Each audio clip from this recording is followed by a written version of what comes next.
श्री कृष्ण मंदिर छत्रपती संभाजीनगर या मंदिराचा 50वा वर्धापन दिन सोहळा या ठिकाणी साजरा होत आहे।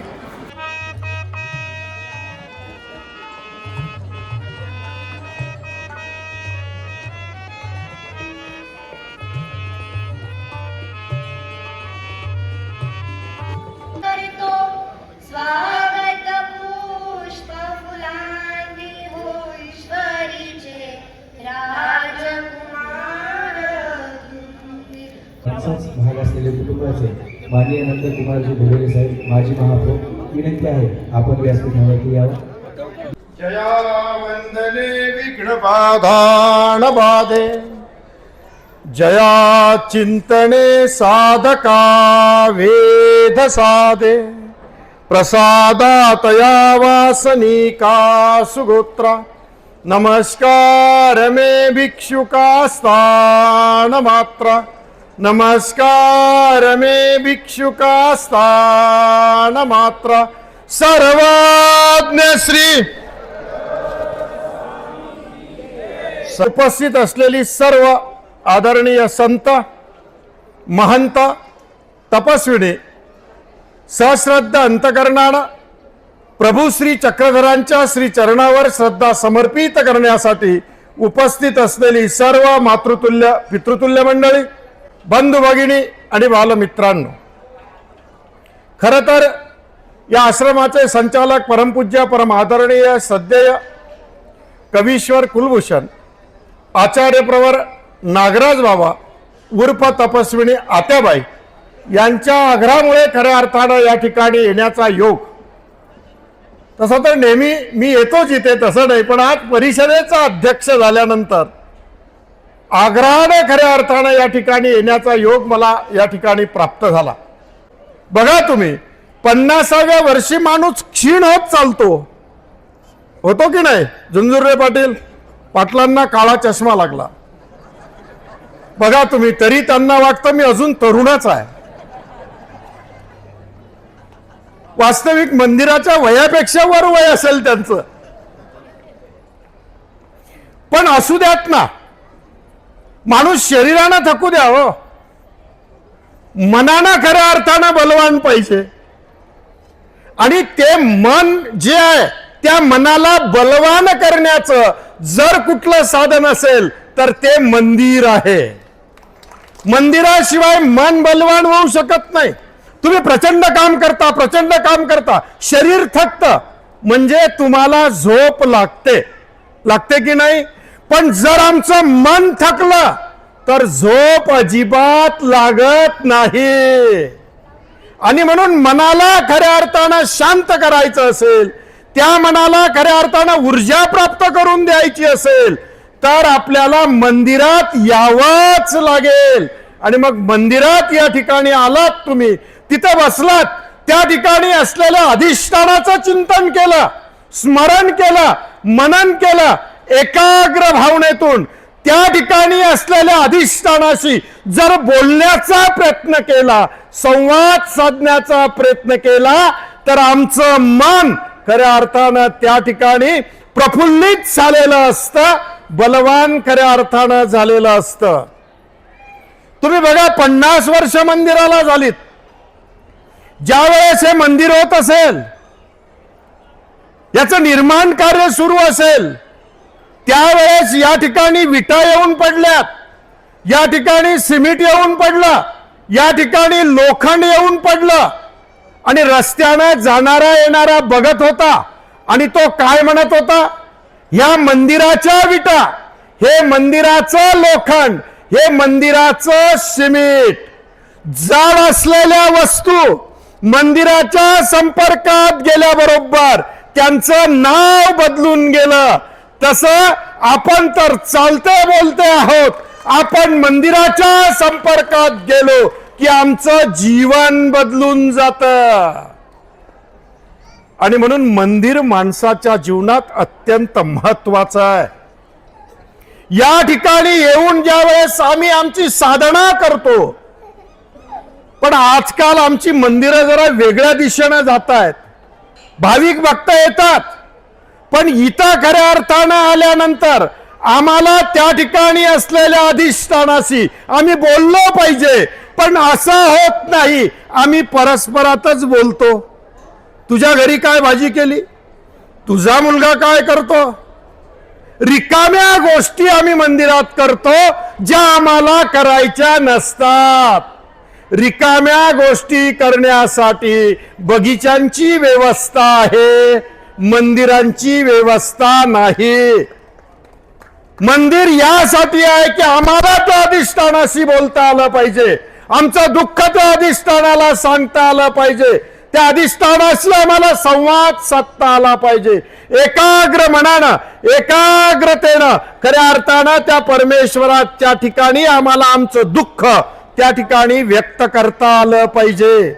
मी नेहमी सांगतो, महाराष्ट्रभर सांगतो की तुम्ही 1000 लिटर दुधाने अभिषेक केल्यापेक्षा तुम्ही तुमच्या घरातल्या देवाऱ्यासमोर बसा, मंदिरात आले तर मूर्ती समोर बसा, बसलेत तुम्ही की डोळे मिटा, डोळे मिटले की हात जोडा, हात जोडले की आठवा तुम्ही कितीकांचं मन दुखवलं, कितीकांना वाईट बोलले, कितीकांना तुम्ही फसवलं. आठवत चला, आठवता आठवता तुमच्या हृदयाला पीळ बसेल. पीळ बसला की टचकन 2 थेंब घरातल्या देवाऱ्या समोर गळतील, मंदिरातल्या मूर्ती समोर गळेल.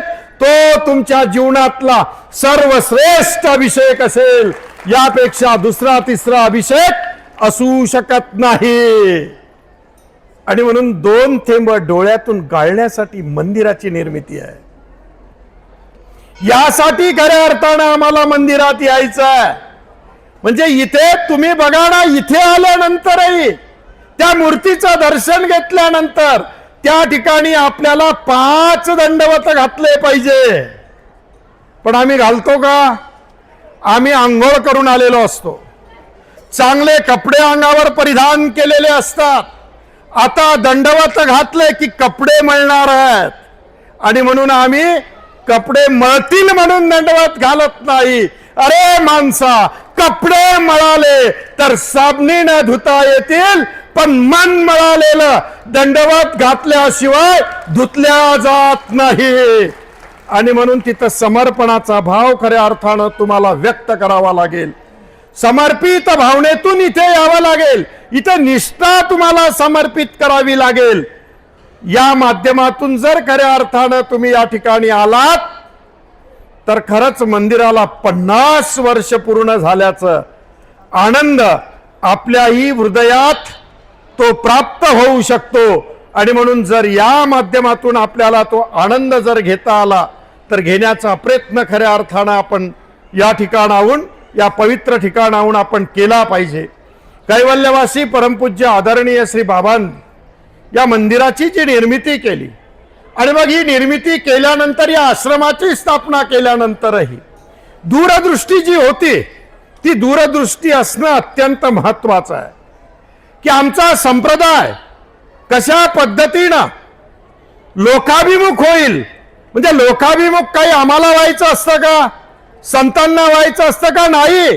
सर्वज्ञ श्री चक्रधर प्रभूंनी या महाराष्ट्राच्या मातीत जो सत्य, अहिंसा, शांती, समता, साधेन याने राष्ट्रीय एकता हा जो मंत्र जो दिलेला आहे, तोच विचार खऱ्या अर्थानं आम्हाला या भारताच्या कान्याकोपऱ्यापर्यंत पोहोचवणं अत्यंत महत्वाचं आहे. आणि म्हणून बाबांनी ते कार्य खऱ्या अर्थानं या ठिकाणावरून केलं.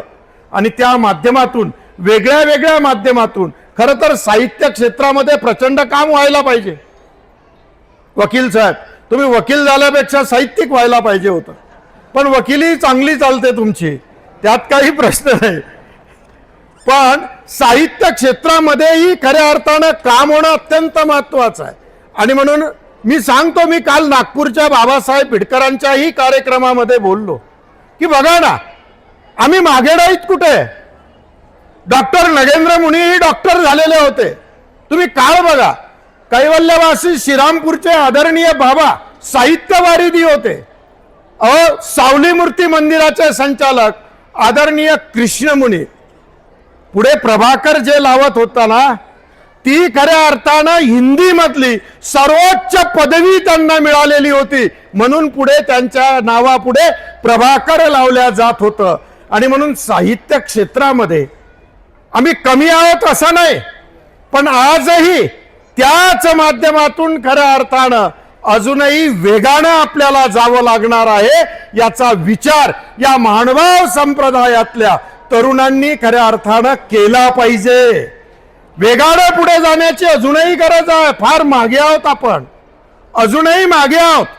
आणि त्या माध्यमातून सर्वज्ञांचे विचार समाजापर्यंत कशा पद्धतीनं पोहोचतील याचाच प्रयत्न आपण या ठिकाणी करतो आहेत.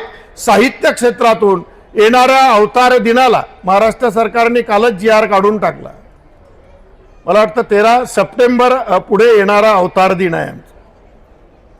येणाऱ्या अवतार दिनाला दिल्लीमध्ये भारत मंडपम या ठिकाणी एक कार्यक्रम आयोजित करण्याचा मानस खऱ्या अर्थानं मी केला. त्या कार्यक्रमाला देशाचे पंतप्रधान आदरणीय मोदी, गृहमंत्री अमित शाह उद्घाटनाला असतील, पूजनीय सरसंघचालक आदरणीय डॉक्टर मोहन भागवतजी असतील, आणि समारोपाला भारताच्या राष्ट्रपती आदरणीय मुर्मू असतील. अशा माध्यमातून तो कार्यक्रम आयोजित करतो आहोत की कारण आंतरराष्ट्रीय हिंदी विश्वविद्यालयात आता आमचे मोहन कोठी काम करतायत. मला तर माहीतच नव्हतं चक्रधर कोठी हे नाव. नंतर मी मोहन बाबुळगावकर म्हणू कुलगुरू तिथल्या कुलपतीशी बोलताना मी बोलत होतो की म्हटलं आहे आमचे मोहन बाबुळगावकर आहेत. मोहन बाबुळगावकर तिथे कुठे दिसेनाच. तो बाबाजी मोहन बाबुळगावकर कोई नहीं. मैंने बोला है, आप जरा चेक कीजिए, अच्छी तरह से चेक कीजिए. वो बोले अच्छी तरह से देखा है बाबाजी, चश्मा लगा के देखा है. मग लक्षात आला हा चक्रधर कोठी आहे. आणि मग त्याच्यानंतर खऱ्या अर्थानं प्राध्यापक हिवरखेडकर बाबा असतील, चक्रधर कोठी असतील, ही माणसं त्या ठिकाणी साहित्य क्षेत्राची म्हणजे हिंदी साहित्य क्षेत्राची यांना जोडलं. आंतरराष्ट्रीय हिंदी विश्वविद्यालयाच्या माध्यमातून म्हणजे भारताचे शिक्षण मंत्री आदरणीय प्रधानजी यांच्या माध्यमातून बराचसा निधी आपण केंद्रातून आणला. कशासाठी आणला? सर्वज्ञ श्री चक्रधर स्वामींच्या सामाजिक कार्यावर एक ग्रंथ तयार होईल आणि तो ग्रंथ भारताच्या राष्ट्रपती त्याचा खऱ्या अर्थानं विमोचन करतील आणि मग भारतातल्या सगळ्या विद्यापीठांना विश्वविद्यालयाला तो ग्रंथ जाईल. या ग्रंथावर काम खऱ्या अर्थानं आदरणीय मोहन कोठी, प्राध्यापक हिवरखेडकर बाबा आणि अशी मंडळी त्या ठिकाणी करतायत. चांगल्या पद्धतीनं काम त्या ठिकाणी होत आहे. अशा माध्यमातून आपल्याला सर्वज्ञांचे विचार समाजापर्यंत पोचावे लागतील. आपण पोचलो, उद्देशापर्यंत पोचलो नाही असं पोचलो नाही असं नाही. अहो पूर्वजांनी खऱ्या अर्थानं झाड लावलं म्हणून त्याचे फळ आपण खातो आहोत, पण आपण एकही झाड फळायोग्य केलेलं नाही. आणि म्हणून ते करण्याचा मानस खऱ्या अर्थानं आम्हा सर्वांचा आहे. आणि म्हणून त्या माध्यमातून याही क्षेत्रामध्ये खऱ्या अर्थानं काम पुढे आता जात आहे. पुढे पुढे आपण जाऊ, टप्प्याटप्प्यानं खऱ्या अर्थानं आपण जाऊ. मला मला मला वाटतं भारतभूषण म्हटले की एक संस्था काढली पाहिजे. मी संस्था काढण्याच्या विचारात नेमका असतो, पण संस्था कशी असावी? प्रश्न निर्माण करणारी नसावी. संस्था ही प्रश्न सोडवणारी असली पाहिजे. पण आजकाल संस्था निर्माण होतात आणि मग प्रश्नच निर्माण व्हायला लागलेले आहे. आणि म्हणून प्रश्न सोडवणाऱ्याही संस्था खऱ्या अर्थानं निर्माण करण्याची जबाबदारी आदरणीय भारतभूषणजी आपण आपल्या खांद्यावर जर घेतली तर नक्कीच खऱ्या अर्थानं आपलं काम होईल. यावेळेस मुंबईमध्ये आपण इथे श्याम कोंडाळकर असतील, या ठिकाणी आहेत. हांडे साहेब आलेले नाहीत, आदरणीय हांडे साहेब. या मंडळींना एकत्रित आपण समजतच नाही हो. आपण एकतर सीमित आहोत आपण, पण तरी आमच्यात गटतट भरपूर आहेत. 6 लोकांचं एक मंडळ एका नगरात, दुसऱ्या नगरात अजून 6 लोकांचं मंडळ, आणि त्या सगळ्यांचं एकमेकात पटत नाही. मग श्रीचक्रधर अवतार दिन 2-2 साजरे. या मुंबईमधल्या सगळ्या मंडळाला एकत्र करण्याचं काम सर्वप्रथम मी मुंबईत केलं आणि त्यांना सांगितलं की या मुंबईत अवतार दिन स्वामींचा झालाच पाहिजे. काय असेल अडचण तुम्हाला ती मला सांगा. प्रशासन बसलेले आहेत, महाराष्ट्राचे मुख्यमंत्री बसलेले आहेत, असं कसं देत नाही आपण बघू. आणि त्या ठिकाणी यशवंतराव चव्हाण सेंटरमध्ये अत्यंत चांगल्या पद्धतीनं त्या दिवशी नेमकी मराठा आरक्षणासंदर्भात बैठक असल्यामुळे माननीय मुख्यमंत्री त्या कार्यक्रमाला येऊ शकले नाही, पण उपमुख्यमंत्री आदरणीय आमचे एकनाथराव शिंदे साहेब, विधानसभेचे सभापती नार्वेकरजी आणि त्याचबरोबर बावनकुळे महसूल मंत्री बावनकुळे साहेब, हे तीनही जण त्या दिवशी मुंबईच्या त्या कार्यक्रमाला हजर होते. दिल्लीतही महाराष्ट्र सदनमध्ये आपण तो कार्यक्रम घेतला, गडकरी साहेब हजर होते. नागपूरलाही घेतला आपण कार्यक्रम मोठ्या प्रमाणात. इथं चक्रपाणी दादा कवीश्वर आहे, अत्यंत मेहनत करणारी माणसं आहे. मी सांगतो, काम करणारी माणसं तुम्हाला दिसत नाही, ती लांब आहेत. त्यांना कुठल्याही गळ्यात हार घेण्याची अपेक्षा नाही. इथं किरण पाटील आहेत, ही माणसं आहे, ती काम प्रचंड काम करणारी आहे. ती मी फोन करतो की तिथे पोचा, ही घरातलं काहीच पाहत नाहीत. तडक उठतात, बाबांचा फोन आला आणि डायरेक्ट मुंबईमध्ये जाणार. म्हणजे अशा पद्धतीनं महाराष्ट्रभर काम करणारी अधिक मंडळी खऱ्या अर्थानं आहे. पाटील साहेब, तुम्हाला सांगतो, काम करणारी माणसं अत्यंत गरजेची आहे आणि ती असणं अत्यंत गरजेची आहे. यांना अपेक्षा कुठली नाही माझ्याकडून, अजिबात ही कामं करणाऱ्या माणसांना अपेक्षा नाही. चेतन नलवाडे आहे ठाण्यात, फोन करा त्याला, तो ताबडतोब जातो. श्याम कोंडाळकर असतील वकील, ते तिकडे बाहेर, पण मी लगेच श्याम भाऊंना सांगतो की तुम्हाला इथं पोचायचं आहे. काळा कोट काढून ठेवतात वकील साहेब ते, आणि पंथाच्या कामासाठी ताबडतोब ज्या ठिकाणी आहे त्या ठिकाणी जातात. इकडे पक्षकार भलेही त्यांना शिव्या देत, ते पंथासाठी त्या पक्षकारांच्या शिव्याही खायला तयार असतात. अशी ही सगळी मंडळी आहे आणि या माध्यमातून खऱ्या अर्थानं आपण त्या ठिकाणी पुढे पुढे आपण जातो आहोत आणि निश्चित आपण जाणार. काही आपल्या अनेक संशोधनात्मक कितीतरी पोथ्या अजून आहे, त्या पोथ्यांचं संशोधन कशा पद्धतीनं होईल, महाराष्ट्र सरकार कशा पद्धतीनं आम्हाला त्या ठिकाणी निधी देईल, पोथ्या असतील त्याचा संगोपन कशा पद्धतीनं करावं, या संदर्भातही बरेचसे विचार खऱ्या अर्थानं चालू आहेत. भविष्यात तुम्हाला या सगळ्या गोष्टी खऱ्या अर्थानं डोळ्यासमोर येतील. योग्य व्यक्ती, काम करणारा व्यक्ती नक्कीच या प्रक्रियेमध्ये सहभागी असणार आहे, हेही तुम्हाला आवर्जून या ठिकाणी खऱ्या अर्थानं सांगतो. मला आदरणीय चेतन दादांनी म्हणजे सुदर्शन दादांनी सांगितलं होतं की छत्रपती संभाजीनगर महानुभाव आश्रम या संदर्भात काय जे असेल ते नक्की काम होईल. वकील साहेब, काही चिंता करण्याची गरज नाही. आता आपल्या आदरणीय पर्यटन मंत्री जे आहेत देसाई साहेब, यांच्याकडे जवळजवळ पंथातली 65 कोटीचे प्रस्ताव सध्या प्रलंबित आहे. ती होणार.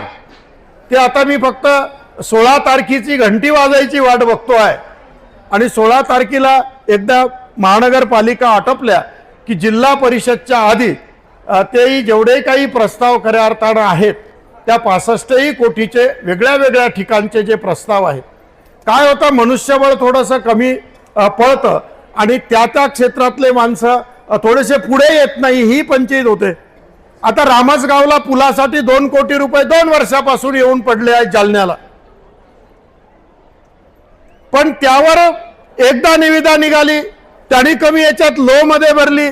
मी म्हटलं असं चालणार नाही, पूल पाडून टाकाल तुम्ही पाऊस आल्यावर. पुन्हा ती कॅन्सल केली, पुन्हा निविदा टाकण्याची प्रक्रिया सुरू झाली. तिथे जर एखादा आपला व्यक्ती असला तर तो जर तिथे सातत्यानं गेला तर मी बाकी फोनवर सगळं सांभाळू शकतो, तिथला काही विषय नसतो. पण त्या माध्यमातूनही काही कामं थोडेसे मागे पडत आहेत, पण सगळे कामं खऱ्या अर्थानं होतील. या आश्रमच्या संदर्भात जे काही असेल ते तुम्ही सांगा, होईल, विषय नाही. आपल्याला फक्त लक्षात घ्या मंडळी, आपल्याला फक्त ट्रस्ट पाहिजे. वैयक्तिक कुठेच सरकार पैसे टाकत नाही. कारण वैयक्तिक याच्यावर टाकले आणि उद्या विकून जर गेले तर काय सांगता येतं. म्हणून वैयक्तिक याच्यावर पैसे सरकार टाकत नाही. ते मंदिर असो की आश्रम असो, तो ट्रस्ट असावा आणि मग त्याच्यावर तो निधी खऱ्या अर्थानं त्या ठिकाणी शासनाच्या वतीनं टाकला जाईल. त्याचबरोबर त्यांनी खडकुलीचा एक विषय, माझ्या व्हॉट्सअपला आलेले विषय आहे ते, खडकुलीचा एक विषय त्यांनी मांडलेला होता. तर आता शासनाशी मला बोलावं लागेल. पूररेषेच्या आतमध्ये सरकार काम करत नाही. कारण सरकारचं म्हणणं असतं पूररेषेच्या आत काम करायचं तर ते पाण्यात वाहत गेलेले पैसे असतात. म्हणून पूररेषेचा विचार करून आपण त्याच्यावरही विचार करू. नेऊरगावही पूररेषेच्या आत आहे आपलं आणि खडकुली येतं. पण तरीही सरकारला सांगू की एकदा तुम्ही श्री चक्रधर स्वामीसाठी तेवढ्या पैशाचा संकल्प सोडा. पाण्यानं वाहून गेलं तरी बघू, नंतर आम्ही जबाबदारी घेऊ. पण त्याही माध्यमातून त्या ठिकाणी आपण कसं करता येईल. कारण काय, मंत्री बोलून जातात, त्यांचा काही प्रॉब्लेम नसतो. पण त्या ठिकाणी बसलेले जे सेक्रेटरी आहेत ते IAS आहेत आणि ते बरोबर त्या ठिकाणी बऱ्याचशा गोष्टी त्या करत राहतात. तरी आपण त्यांनाही त्या पद्धतीनं समजावून घेऊन त्याही ठिकाणी काम करण्याचा जे माणस आहे, जिथले जिथले तीर्थक्षेत्र असेल आपल्याला काम करायचेच आहे, झालेच पाहिजे. का होऊ नये, होणं गरजेचं आहे. जिथे रस्ता नसेल, ज्या तीर्थक्षेत्राला गेल्यानंतर पण असं होऊ नये. तुम्ही सांगितलं त्यांनी डोमेग्राम आणि कारंजेकर. अहो, आम्ही कारंजेकर लोक फार चांगले आहोत, आम्ही वादच करत नाही. करतो का गुलाबदादा वाद आपण? आम्ही कारंजेकर वादातले नाही, वाद मिटवणारे आहोत आणि विकास करणारे आहोत आम्ही. कारण नावातच कारंजा आहे आमचं. आणि म्हणून आमचे ज्या ज्या ठिकाणी कारंजेकर पुजारी जरी असतील, ज्या ज्या मंदिरावर, ते कुठेही वाद करणार नाही याची ग्वाही त्यांच्या वतीनं मी खऱ्या अर्थानं देतोय. पण त्यांचेही हक्क अबाधित असले पाहिजे याचाही विचार वकील साहेब आपल्याला करावा लागेल. असंही करून चालणार नाही. आणि म्हणून तीही ग्वाही खऱ्या अर्थानं त्या ठिकाणी देतो. डोमेग्रामलाही आपण पूररेषेत असताना सुद्धा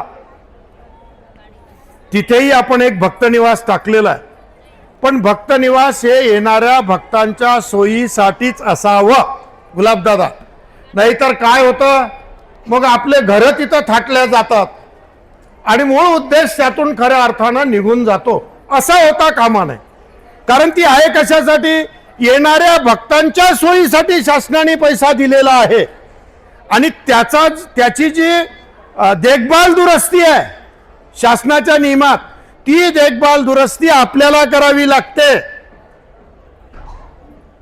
आणि म्हणून भक्तांच्या सोयीसाठी खऱ्या अर्थानं त्या ठिकाणी त्या धर्मशाळा त्या ठिकाणी होतात. त्याची देखभाल दुरुस्ती आपल्याला करावी लागेल आणि त्या माध्यमातून येणाऱ्या भक्तांची सोय आपल्याकडून खऱ्या अर्थानं आपल्याला करता येईल. कारण आपण बाहेर बघतो, अन्य संप्रदायाचे तीर्थक्षेत्र बघतो, त्या ठिकाणच्या व्यवस्था बघतो, प्रशासन कितीतरी पैसा तिथं टाकतं. आपल्यालाही खऱ्या अर्थानं तेवढ्या ताकदीनं ते आणता येईल. पण त्या ठिकाणी देखभाल दुरुस्ती करणं अत्यंत महत्त्वाचं आहे. नाहीतर मग काय, त्याची देखभाल दुरुस्ती होत नाही, रंगरंगोटी होत नाही, अस्वच्छता त्या ठिकाणी प्रचंड प्रमाणात होते, कोणी त्याच्याकडे लक्ष देत नाही. मग अशा ठिकाणी धर्मशाळा करूनही काही उपयोग नाही. आणि म्हणून मी ज्यावेळेस ही कामं ज्यावेळेस करतो त्यावेळेस देखभाल दुरुस्ती तुम्ही कराल का, त्याची तुम्ही. आता रिद्धपूरमधलं श्री गोविंद प्रभू तीर्थस्थान सेवा समितीचा मी अध्यक्ष आहे. तिथल्या सगळ्या धर्मशाळा माझ्याकडे आहे. इलेक्ट्रिक बिलापासून देखभाल दुरुस्तीपासून आम्ही त्या बघतो. कशा बघतो ती वेगळी गोष्ट आहे, पण आम्ही त्या देखभाल दुरुस्ती, त्यातलं इलेक्ट्रिक बिल, या सगळ्या गोष्टी नाही. मोहन बाबुळ गावकरांना माहीत आहे, ते आता रिद्धपूरवासी आहेत सध्या. म्हणजे गेल्या 6 महिन्यापासून ते तिथे आहेत. त्यातल्या 2 इमारती आम्ही आता सध्या मराठी भाषा विद्यापीठासाठी दिलेल्या आहेत. थीम पार्क जे 11 एकरामध्ये झालेलं आहे तेही गोविंद प्रभू तीर्थस्थान सेवा समितीला शासनाने दिलं. पण आता गोविंद प्रभू तीर्थस्थान सेवा समितीने ते 11 एकरमध्ये झालेलं थीम पार्क 3 वर्षासाठी मराठी भाषा विद्यापीठाला दिलेलं आहे. तसंच राजभटाजवळचं पर्यटनची धर्मशाळा ही सुद्धा मराठी भाषा विद्यापीठाच्या विद्यार्थ्यांच्या वसतिगृहासाठी खऱ्या अर्थानं त्यात दिलेली आहे. अशा पद्धतीनं मराठी भाषा विद्यापीठही या राज्याचं मराठी भाषा विद्यापीठ आहे. लोक मला विचारतात सूत्रपाठ तिथं शिकवतील का? मी म्हटलं हो शिकवतील ना, तुम्ही या, शिकायला आल्यावर शिकवतील गणे. या राज्याचं मराठी भाषा विद्यापीठ आहे, लक्षात घ्या. या राज्याची भाषा ही मराठी आहे आणि मग या राज्याचं मराठी भाषेचं विद्यापीठ कुठे व्हावं याची चर्चा ज्या वेळेस सुरू झाली महाराष्ट्रभर, अनेक वर्षाची मागणी होती. पण मग मी त्या ठिकाणी आवर्जून आणि एकदम सांगितलं देवेंद्रजीकांना, चालणार नाही, मराठी भाषा विद्यापीठ हे रिद्धपूरलाच झालं पाहिजे. कारण लीळाचरित्र हा आद्य मराठीचा ग्रंथ आहे. त्यानंतर जे काही ग्रंथ असतील त्यानंतर खऱ्या अर्थानं जन्माला आले आणि म्हणून मराठी भाषा विद्यापीठ तिथे झालं पाहिजे. त्या ठिकाणचं महत्त्व खऱ्या अर्थानं शासनाने जपावं आणि तिथे मराठी भाषा विद्यापीठ खऱ्या अर्थानं महाराष्ट्र सरकारने 200 कोटी रुपये खर्च करून त्या ठिकाणी उभारल्या जात आहे. 55 एकर जागा शेतकऱ्यांची विकत घेऊन त्या ठिकाणी नव्याने 200 कोटी खर्च करून त्या ठिकाणी ते मराठी भाषा विद्यापीठ आता साकारणार आहे. ते या राज्याचं आहे. पण काय आहे माहित आहे का तुम्हाला, की आपल्या महानुभाव पंथाचा हा मराठीचा आद्य ग्रंथ लीळाचरित्र म्हणून त्या ठिकाणी मराठी भाषा विद्यापीठ झालं. या पुढे शासनाने ही आता दखल घेणार की मराठीचा आद्य ग्रंथ कोणता, तर तो माझ्या देवाच्या लीळांवरचा असलेला लीळाचरित्र ग्रंथ आहे. ही दखल आता खऱ्या अर्थानं अवघ्या जगाला, विश्वाला घ्यावी लागेल. एवढीच व्याप्ती नाही, एखादं केंद्र जर अमेरिकेत खोलायचं असेल तर त्या केंद्राला परवानगी सुद्धा रिद्धपुरातून घ्यावी लागेल. म्हणजे बाहेरच्या देशातही केंद्र खोलण्यासाठी परवानगी आता रिद्धपुरातून जाईल. आणि इतका खऱ्या अर्थानं महानुभावांनी तर मराठीवर प्रेम केलेलंच आहे. पूर्वजांनी प्रचंड पोथ्या खऱ्या अर्थानं लिहिल्या. काही व्यवस्था नसताना, पंखा नाही, लाईट नाही, झाडाखाली बसावं, भिक्षेचा वेळ झाला की पोटाची खळगी भरण्यासाठी नाही, देव शोधण्यासाठी भिक्षा मागून आणावी. आणि मग ते सगळं ग्रहण केल्यानंतरही पोथ्यांचं लिखाण करावं. इतक्या प्रचंड पोथ्यांचा संग्रह, 7,500 पोथ्यांचा संग्रह आमच्या पूर्वजांनी हस्तलिखित असलेल्या या पोथ्या कुठेच खऱ्या अर्थानं इतर संप्रदायामध्ये दिसणार नाही तुम्हाला. 1, 2, 5, 10 ग्रंथ दिसतील, पण महानुभावांच्या साधकांनी 1 नाही 2 नाही 6,500 पोथ्या खऱ्या अर्थानं लिहून ठेवलेल्या आहेत. ते मराठीचं वैभव आहे आणि म्हणूनच मराठी भाषा विद्यापीठ खऱ्या अर्थानं रिद्धपूरला साकारलेलं आहे. त्याचंही काम खऱ्या अर्थानं सुरू आहे. तीर्थक्षेत्रांच्या बाबतीत, मठमंदिरांच्या बाबतीत जिथे जिथे काही अडचणी असतील त्या अडचणी आपण आवर्जून खऱ्या अर्थानं कळवाव्यात. आता महाराष्ट्र शासनाने एक समिती केलेली आहे, शासनाची समिती आहे आणि योगायोगानं त्या समितीचा अध्यक्ष मला शासनाने केलेला आहे. आणि त्याचबरोबर या ठिकाणी किरण पाटील आहेत, ते त्या समितीचे सदस्य आहेत. असे 7 सदस्य संपूर्ण महाराष्ट्रभरातून घेतलेले आहेत. आणि त्या समितीच्या माध्यमातून जिथे जिथे काही प्रश्न असतील, जिथे जिथे काही अडचणी असतील, त्या महाराष्ट्रभरातल्या अडचणी शासनाने गठीत केलेली शासनाच्या स्तरावरची जी समिती आहे त्या समितीच्या माध्यमातून खऱ्या अर्थानं सोडवल्या जातील. नक्कीच तुम्हा आम्हा सर्वांना मिळून आपल्याला या संप्रदायासाठी, आपल्या या पंथासाठी प्रचंड काम करायचं आहे, त्यात काहीही दुमत नाही. आणि म्हणून या निमित्तानं, वर्धापन दिनाच्या निमित्तानं इथे येण्याचं भाग्य खऱ्या अर्थानं मला लाभलं आणि तुमच्या सर्वांची भेट झाली.